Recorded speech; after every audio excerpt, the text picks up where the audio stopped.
Ils sont 20 jeunes Camerounais partis au Maroc en décembre 2023 avec l'espoir d'étudier dignement grâce à une bourse de coopération. Leur seul tort, avoir cru à une promesse officielle, celle d'une bourse régulière pour mener à bien leurs études à l'étranger. Nous avons été envoyés pour effectuer une formation de 2 ans et au terme de laquelle nous devrions rentrer pour mettre au service du pays les compétences reçues. Il faudrait noter ici qu'il nous avait été garanti avant notre départ que le ministère devait nous octroyer un accompagnement financier tout au long de notre cursus pour faciliter notre vie et notre insertion au Maroc. Malheureusement pour nous, aucune de ces promesses n'a été tenue. 2 ans plus tard, les cours sont terminés. Certains d'entre eux, chassés des internats, dorment désormais à la Belle Étoile. Aujourd'hui, ils ne demandent qu'une seule chose. Nous réclamons donc ici plus de 1 an, 6 mois d'impayés de bourse. Ou à défaut de nous envoyer au moins nos billets d'avion pour rentrer. Et nous sommes en plus abandonnés à nous-mêmes.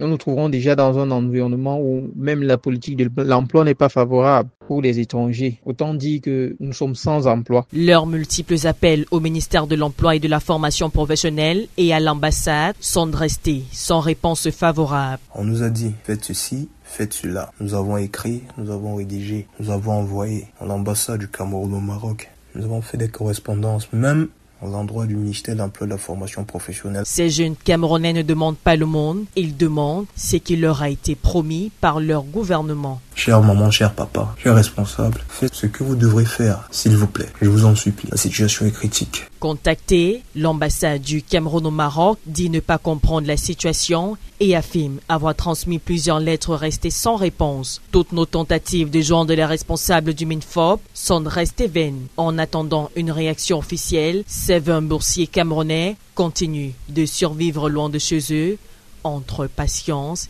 et désillusion. On veut nos